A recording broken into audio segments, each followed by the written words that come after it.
సుబ్రహ్మణ్య భుజంగాన్ని తీసుకోండి. ప్రతిరోజు స్నానం చేసిన తరువాత ఆడవారు కానీ మగవారు కానీ చక్కగా ఒక్కసారి ఈ సుబ్రహ్మణ్య భుజంగాన్ని భగవంతుడి దగ్గర విజ్ఞాపన చేయండి. చాలా విశేషమైనటువంటి ఫలితాలు కలుగుతాయి. సదాశివ సమారంభాం శంకరాచార్య మధ్యమాం అస్మదాచార్య పర్యంతాం వందే గురు పరంపరాం. సుబ్రహ్మణ్య భుజంగ స్తవః అన్న పేజీ దగ్గరికి వెళ్ళండి. సదా బాల రూపాపి విఘ్నాదిహంత్రీ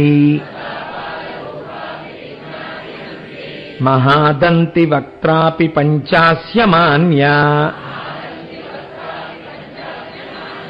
విధీంద్రాదిమృగ్యా గణేశాభిధానే విధత్తాం శ్రియంకాపి కళ్యాణమూర్తి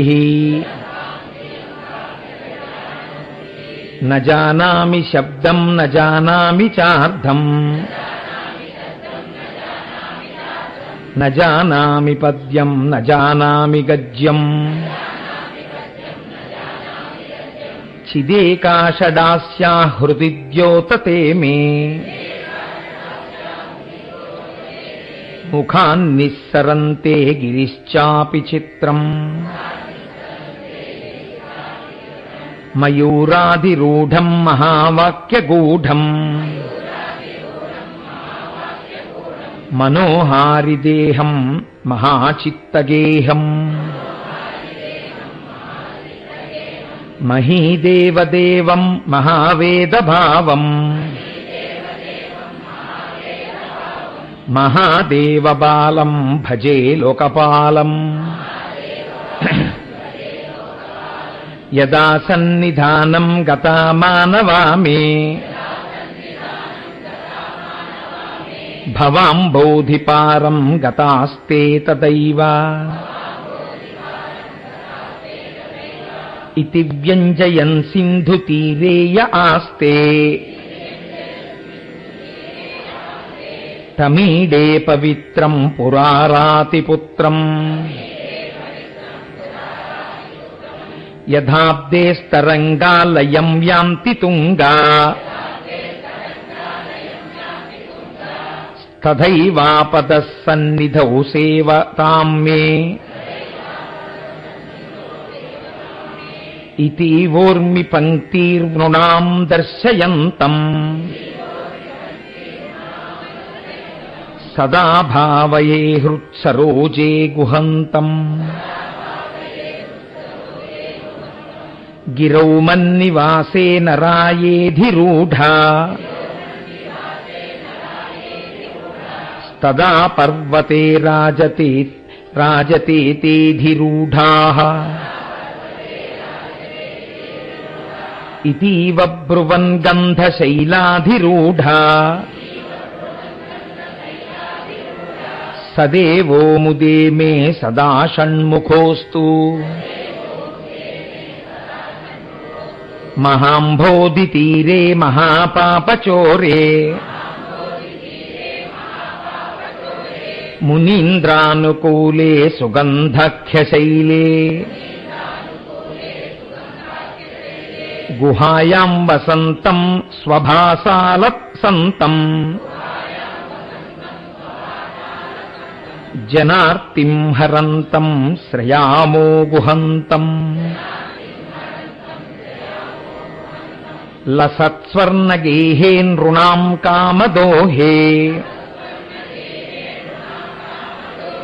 సుమస్తోమ సంచన్న మాణిక్యమంచే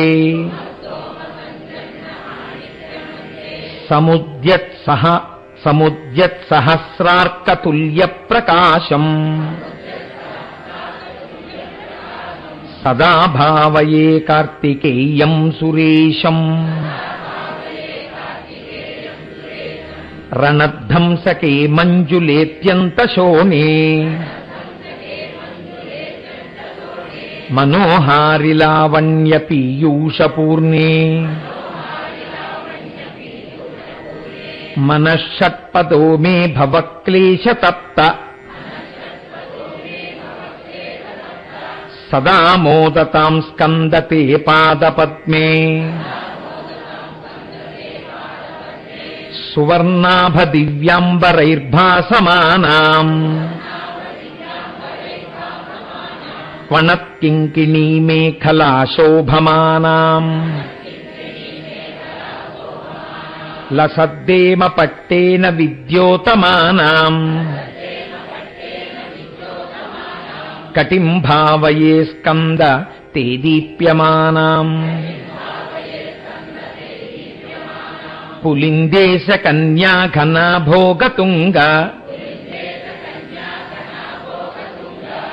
స్తనాలింగనాసక్త కాశ్మీర రాగం నమస్యామ్యహం తారకారే తవోరః స్వభక్తావనే సర్వదాసానురాగం విధౌ క్లుప్తదండాన్ స్వలీలాద్ధృతాండాన్ నిరస్తే భశుండాన్ దిశత్కాలదండాన్ హతేంద్రారిషండాన్ జగత్రాణశౌండాన్ సదా తే ప్రచండాన్ శ్రయే బాహుదండాన్ సదాచారదాప్షన్ మృగాంకాయది స్యు సముద్యంత ఏవ స్థితాశ్చేత్సమంతాత్ సదా పూర్ణబింబాః కలంకైశ్చ హీనా తథా త్వన్ముఖానాం బ్రువే స్కందసామ్యం స్ఫురన్మందహాస్తే సహంసాని చంచ తటఛావలీభృంగ సంఘోజ్వలాని సుధాస్యంది బింబాధరాణీశసూనో తవాలోకయే షణ్ముఖాంభోరుహాణి విశాలేషు కర్ణాంత దీర్ఘేష్వజస్రం దయాస్యందిషు ద్వాదశ స్వీక్షణీషు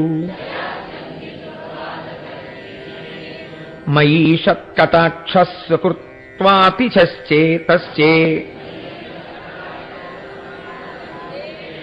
ధ్రువే తే దయాశీలకానామహానిః సుతాంగోద్భవో మేసి జీవేతి షడ్డా జపన్మంత్రమీశో ముదా జిఘ్రతేయాన్ జగద్భారభృద్యో జగన్నాథతేభ్యః కిరీటోజ్వలేభ్యో నమో మస్తకేభ్యః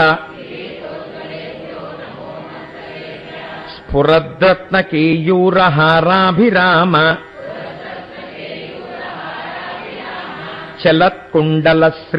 చలత్కుండలశ్రీలసద్గండభాగః కటౌ పీతవాసాః కరే చారుశక్తిః పురస్తాన్మమాస్తాం పురారేస్తనూజః ఇహాయాహి వత్సేతి హస్తాన్ ప్రసార్య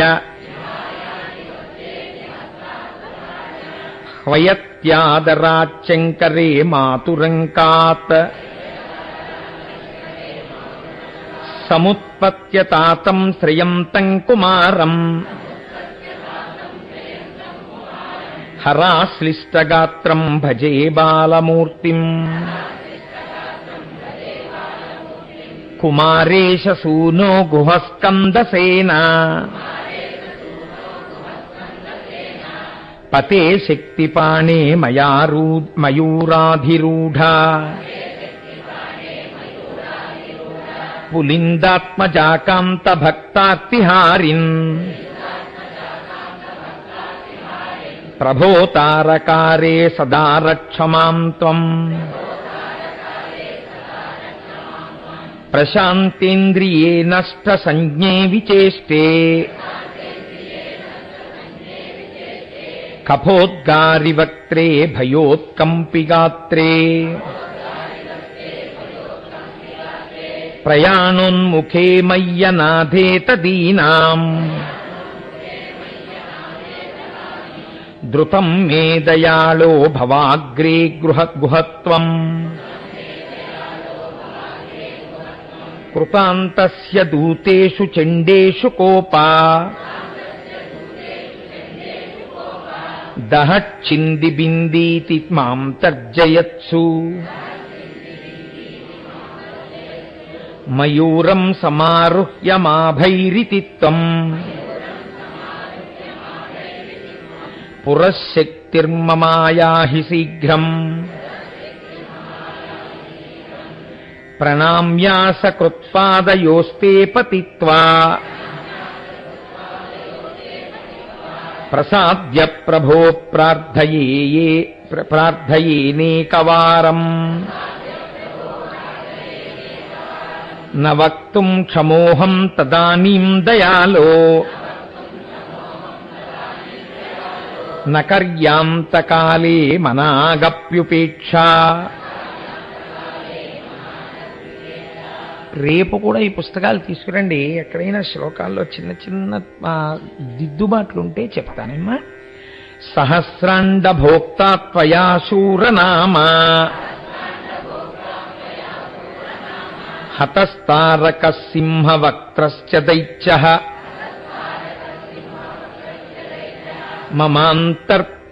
మమాంతర్పృదిస్థం మనఃక్లేశమేకం నహంసి ప్రభో కిం కరోమి క్వయామి అహం సర్వదా దుఃఖభారావసన్నో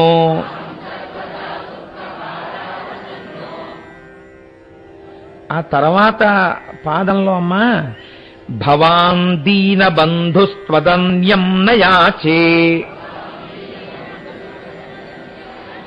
అక్కడ భవాన్ దీ బంధు అని పడింది. భవాన్ దీన బంధు నకారం పెట్టుకోండి. అందులో ఆ శ్లోకం ఏమిటంటే మన క్లేశాల్ని, మనస్సు యొక్క పరితాపాన్ని పోగొట్టేటటువంటి శ్లోకం కాబట్టి అది దిద్దుకోండి. నకారం ఉండాలి అక్కడ. భవాన్ దీన బంధుస్త్వదన్యం నయాచే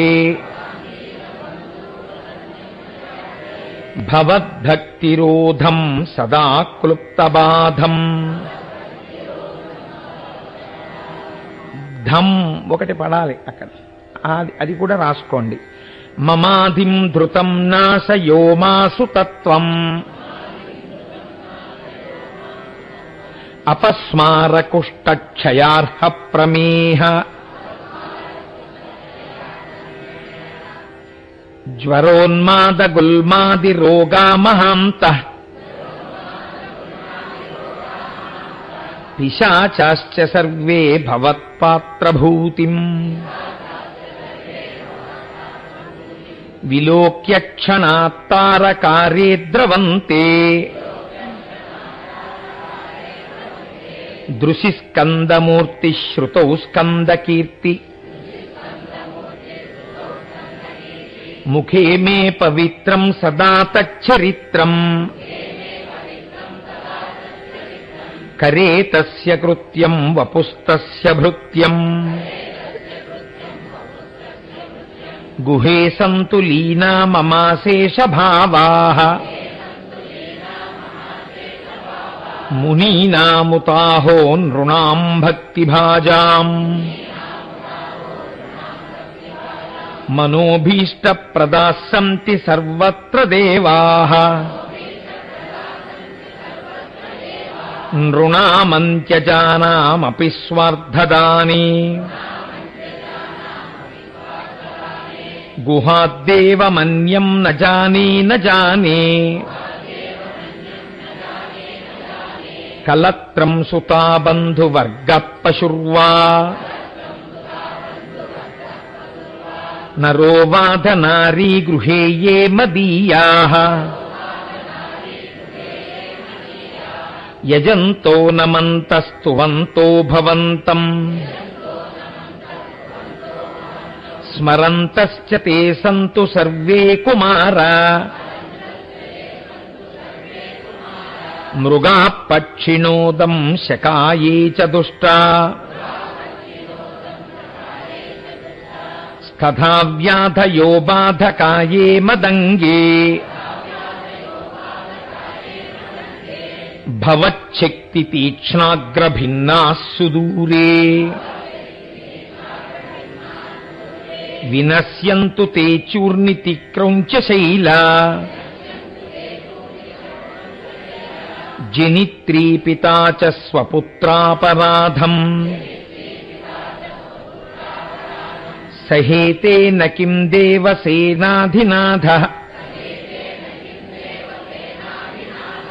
అహం వాతి బాలో భవన్ లోకతాతః క్షమస్వాపరాధం నమస్తం మహేశ నమః కేసినే శక్తయే చాపి తుభ్యం నమశ్చాగతుభ్యం నమః కుక్కుటాయ. శంకరాచార్యుల వారి ప్రజ్ఞ చూడండి. అక్కడ ఉండేటటువంటి ఆ పర్వతం మీద తిరుగుతున్న మేకకి నమస్కారం చేశారు ఆయన. అందులో ఒక అంతరార్థం, నమః సింధవే సింధు దేశాయ తుభ్యం పునఃస్కందమూర్తే నమస్తే నమోస్తు జయానంద భూమన్ జయాపారధామన్ జయామోఘ కీర్తే జయానందమూర్తే జయానంద సింధో జయాశేషబంధో జయత్వం సదా ముక్తిదానీశసూనో భుజంగాఖ్యవృత్తేన క్లుప్తస్తవం యః పఠేద్భక్తియుక్తో గుహం సంప్రణమ్య సపుత్రాన్ కళత్రం ధనం దీర్ఘమాయుః లభేత్ స్కందసాయుజ్యమంతే సరస్సః నరస్సః.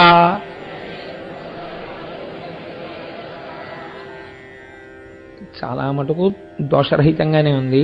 రేపు నేను ఒక్కసారి దీని మూలంతో ఒకసారి చూసి ఎక్కడైనా చిన్న చిన్న ఉంటే ఏదో రితింలో కొద్దిగా తేడా కనపడుతోంది అక్కడక్కడ చూసి చెప్తాను, దిద్దుకుందరు. కానీ రేపు కూడా పుస్తకాలు తెచ్చుకోండి అమ్మా. హరి ఓం.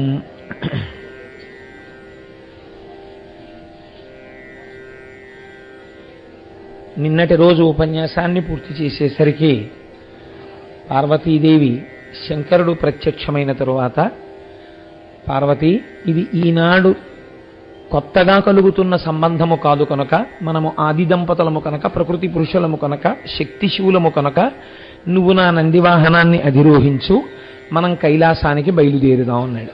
అంటే అమ్మవారంది, ఈసారి పార్వతీ కళ్యాణము చాలా ప్రధానం. సశాస్త్రీయముగా మన యొక్క కళ్యాణం జరగాలి. నువ్వు కన్యాదాతగారైనటువంటి హిమవంతుని ఇంటికి పెద్ద మనుషుల్ని పంపించి కన్యని అపేక్షించు.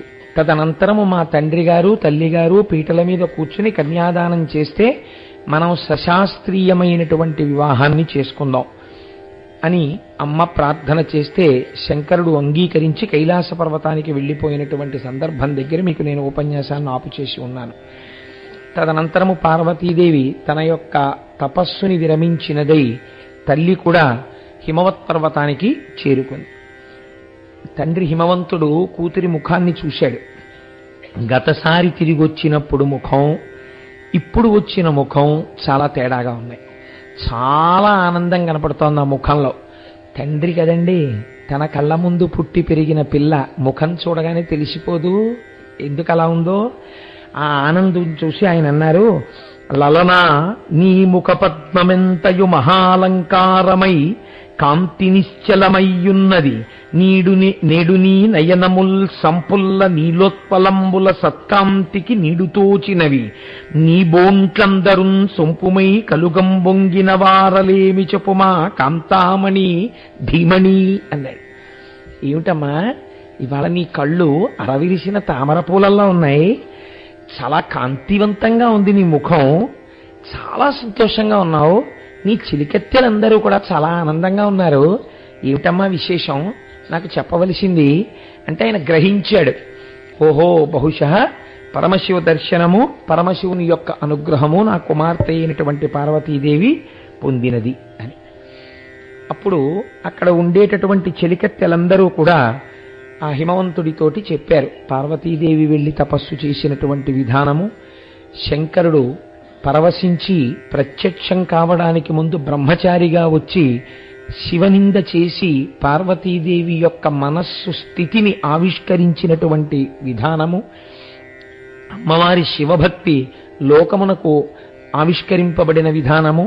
తదనంతరము శంకరుడు సంతోషించి నేనే కన్యని అపేక్షించడం కోసం పెద్ద మనుషుల్ని కైలాసానికి పంపిస్తానని ప్రతిజ్ఞ చేసినటువంటి వృత్తాంతాన్ని చిలికెత్తెలు హిమవంతుడికి చెప్పారు. అప్పుడు హిమవంతుడు అంటున్నాడు, వనజలోచనతోడనా హిమవంతుడిట్లనే బాలికా అనిమిషుల్లు తీయింపగంటి అనంత రాజ్యముగంటి శంభునికి మామ హిమాచలుండను పుణ్యకీర్తులు కంటి నా తనయవైనను గారవించిన దాన చేసి తలోదరి. అమ్మా పార్వతి, నీవు నాకు కుమార్తెగా నువ్వే నన్ను అనుగ్రహించి జన్మించావు తప్ప యథార్థమునకు నిన్ను కుమార్తెగా పొందడానికి అర్హత ఉన్నది అని చెప్పడానికి నా దగ్గర ఏముంది? కానీ నువ్వు జన్మించి నాకు ఎన్ని గొప్ప విషయాలు ఇచ్చావమ్మా. వనజలోచనతోట నా హిమవంతుడిట్లనే బాలిక అనిమిషుల్లు తీయింపగంటి. దేవతలు ఇవాళ నన్ను స్తోత్రం చేస్తున్నారు. ఏం అదృష్టమయ్యానిది. పరాశక్తి జగదంబ ఆ తల్లికి తండ్రివయ్యావు నువ్వు. అనంత రాజ్యము కంటి, ఇవాళ నా రాజ్యంలోకి ఎవడైనా తొంగి చూడటమే. పార్వతీదేవికి తండ్రి అమ్మవారు శక్తి స్వరూపం కాబట్టి నేను అటువంటి రాజ్యాన్ని పొందాను. శంభునికి మామ హిమాచలుండను పుణ్యకీర్తులు కంటి. శంభుడికి మామగారు హిమవంతుడు అనేటటువంటి పేరు ప్రఖ్యాతులు ఇవాళ నేను పొందగలుగుతున్నాను. నా తనయవైనను గరవించిన దాన చేసి తలోదరి. అమ్మా నా తనయగా నువ్వే ఆవిర్భవించి నాకు ఇన్ని రకాలైనటువంటి కీర్తులు కలిగేటట్టుగా చేశావమ్మా అని కూతుర్ని చూసుకుని పొంగిపోయాడు తండ్రి. బిడ్డలు కడుపున పుట్టినప్పుడు కాదు కదండి ఆనందం తల్లిదండ్రులకి. ఏ చిన్న పని చేతనైనా సరే ఆ తల్లిదండ్రుల మనసు ఆనందించేటట్టుగా వాళ్ళు ప్రవర్తించిన రోజున తల్లిదండ్రులు సంతోషిస్తారు. ఇప్పుడు కైలాస పర్వతం మీద శంకరుడు సప్తర్షులను పిలిచాడు. పిలిచి మీతో మాట్లాడవలసిన పనుంది రమ్మన్నాడు. శంకర దర్శనం అంటే అందులో ఆయనే పిలిస్తే ఎంత సంతోషంగా ఉంటుంది.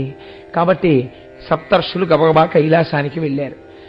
స్వామి శంకరుడు వాళ్ళకి దర్శనం ఇచ్చాడు. వాళ్ళు లోపలికి ఎడుతూనే అంటున్నారు, శంకర పాప భయంకర కంకాళక పాలహస్త గంగాధిపతి ఓంకార మంత్ర మందిర కంకణ భుజగాదినాథ కారుణ్యనిధి. శంకర పాప భయంకర కంకాళ కపాలహస్త గంగాధిపతి, ఇవన్నీ శివుడి యొక్క బాహ్య వర్ణనలు. గంగకి అధిపతి అయినవాడా, కంకాళమును అంటే పుర్రెలను మెడలో మాలగా వేసుకునేటటువంటి వాడా, పాపములను పోగొట్టగలిగినటువంటి వాడా, పాప అభయంకర పాపములను పోగొట్టేటటువంటి స్వరూపమైనటువంటి వాడా, ఓంకార మంత్ర మందిర ప్రణవమనేటటువంటి మంత్రము నీకు మందిరముగా ఉంటుంది, అందులో నువ్వు ఉండేటటువంటి వాడా, కంకణ భుజగాధినాథ కారుణ్యనిధి చేతులకు పాములను కంకణములుగా ధరించినవాడా, ఓ దయాసముద్రుడా నీకు నమస్కారం.